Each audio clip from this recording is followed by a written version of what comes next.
Greetings, members, one and all of the Salivation Nation.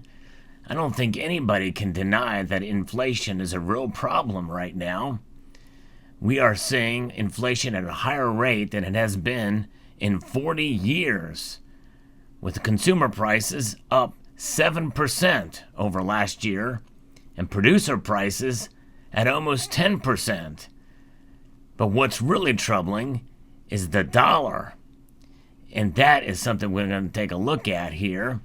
And this is why I believe that gold and silver are at the precipice of a potential breakout. But you've heard that before. So let's explore.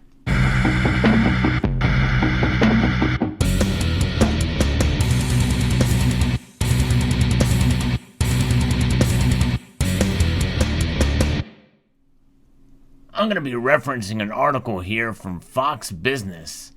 Now, admittedly, this is an opinion piece, but this is essentially mainstream news and what people are feeling is going on.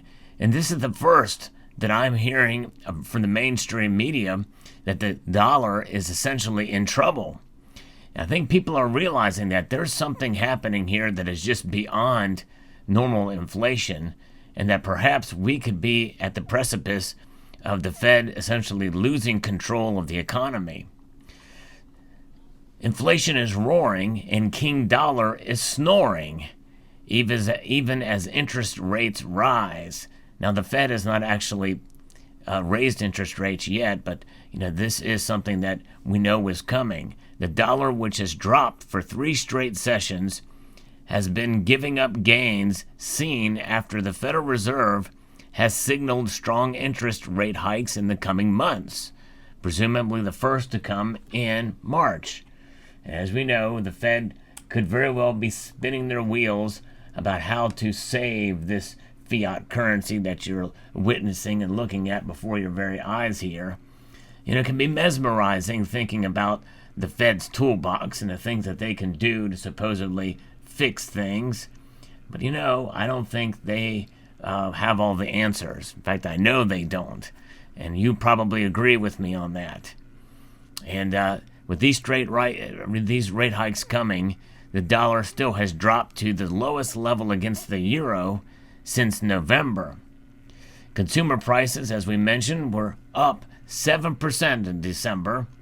And we also are seeing the largest annual increase in producer prices since that data were first calculated in 2010. The dollar looks to be faltering in what could be an early sign that investors are losing faith in the U.S. economy. Now, you think about that. How many times have I mentioned how psychology drives the markets? There is that sentiment, and psychology can be based off of either real truth or perceived truth. But nonetheless, when we are seeing that investors are losing faith in the economy, and that in and of itself could make our inflation situation worse, that means really it doesn't matter what the Fed does.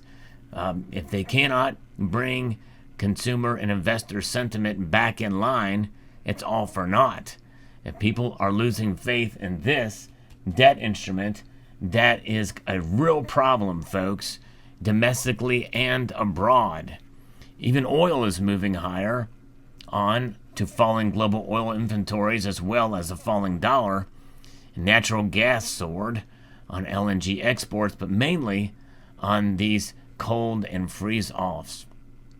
Now, the most direct correlation in that would be the price of commodities. And you've heard me talk about how other commodities other than precious metals have done well, especially compared to year-over-year numbers. But almost all major commodities from energy, agriculture, and metals are priced in dollars. If the dollar falters, then it would take more dollars to buy the same amount of goods. That's basic economics, right? Why isn't that gold and silver are not breaking out? At least they haven't so far. But they very well could soon. Very soon. This blockbuster increase in consumer prices might look small in the future. If the dollar does falter, then the Federal Reserve may be forced to take even more drastic actions to slow the rise. Maybe some of you may remember Chairman Volcker, and he raised rate hikes like crazy in the 70s. It was something else to see, talking 15, 18% on some things. It's madness.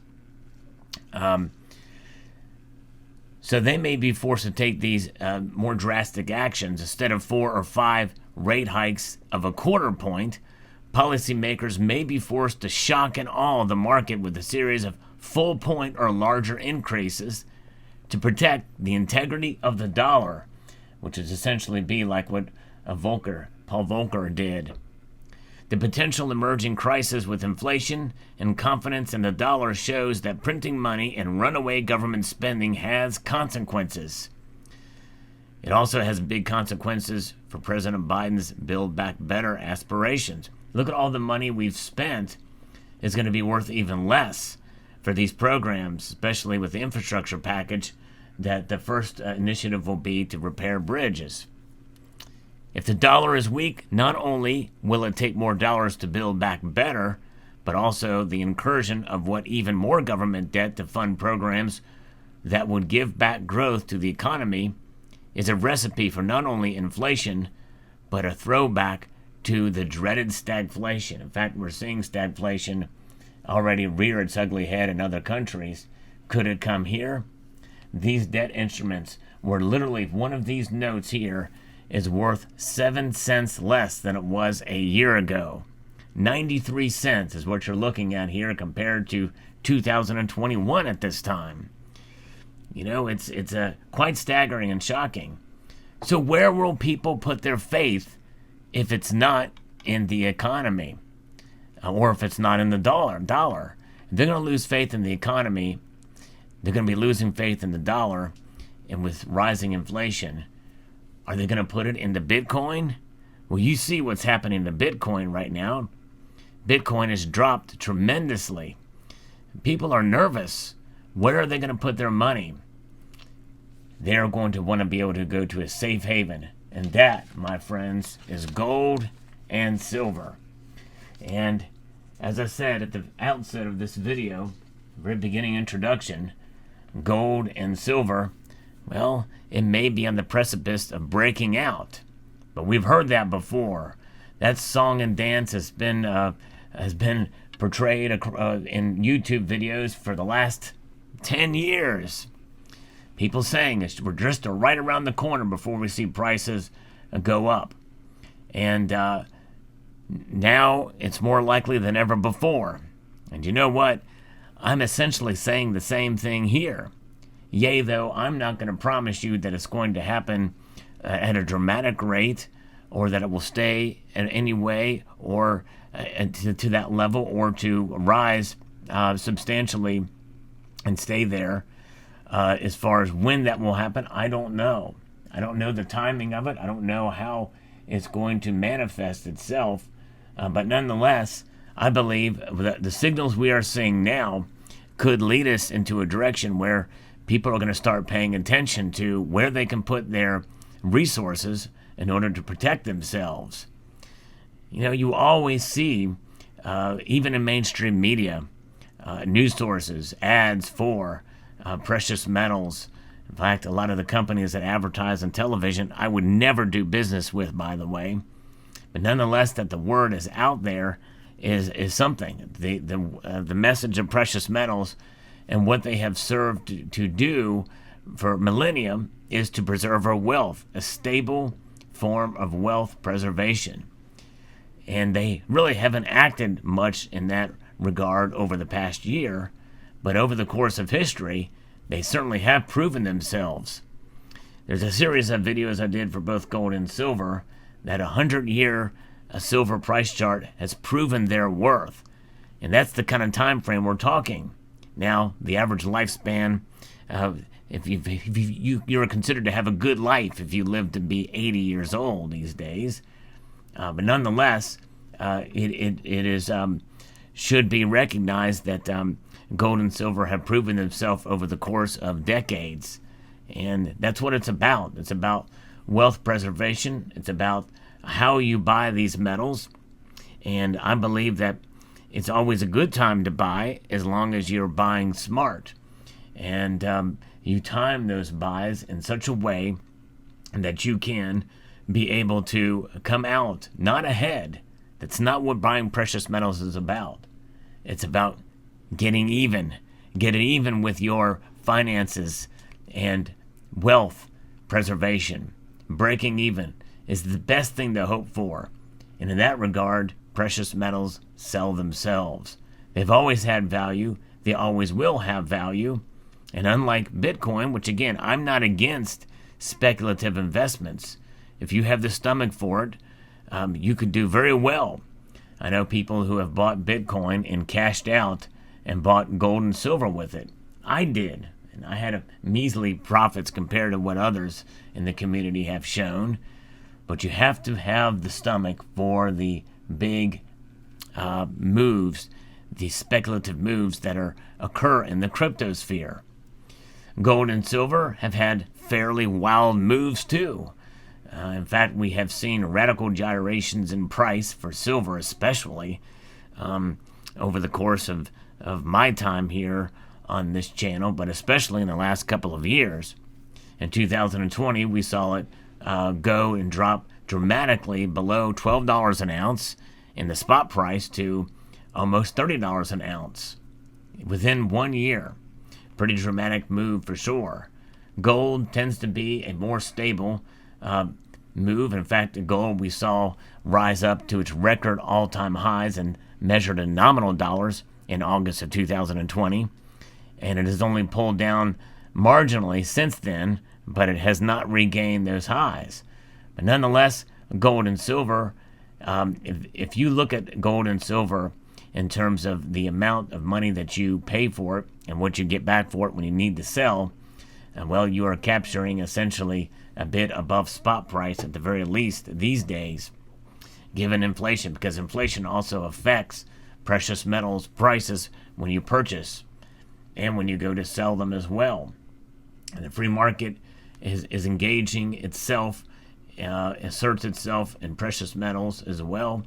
And so you have to take into account profits, profit loss, and the movement of spot price when you purchase. But nonetheless, there's a less risk. There really is less risk in precious metals to hold them compared to other things these days.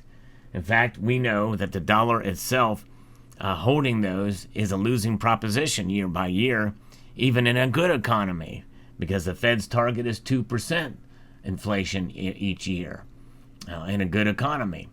We're not in a good economy right now, and people are losing faith in the dollar. And so what do you have faith that if you don't have faith in the dollar, you go to what historically has proven itself time and time again, that transcends nation states. It transcends cultures. It transcends psychology. That historic value that gold and silver has proven itself to be over so many thousands, well, several thousands of years, that just goes to show you that it has proven itself for having that intrinsic value. And that will be something that will shine on and on as we continue to hold and admire these precious beauties, gold and silver. And I believe that as you accumulate and as you hold these metals, you have a sense of feeling that you are protecting your wealth. And it really doesn't matter what the dollar does, because you know that these metals will hold their own. And they have proven themselves to do that time and time again. So there you have it. Let me know what your thoughts are. I think it's a good time to stack. It's a good time to stack smart. In other words, when you buy a little bit less when the price spikes up dramatically. Maybe not at all when it spikes up dramatically. And more when the price drops. And look for the best deal for bullion in order to preserve your wealth and to get the lowest price possible and to enjoy what you have accumulated, what you've worked hard to obtain here in gold and silver. So I hope you found this video encouraging. I think that gold and silver's time is coming, and I don't know what that's going to look like, but I think we should all be patient and see what happens. But this opinion piece, I think, was quite interesting in my mind as to where things are going, and you don't hear much talk about faith in the dollar in mainstream media sources. So there you have it. I want to extend a multitude of gratitude to you all for taking the time to watch this video, and to encourage you to please rate, share, comment, and subscribe.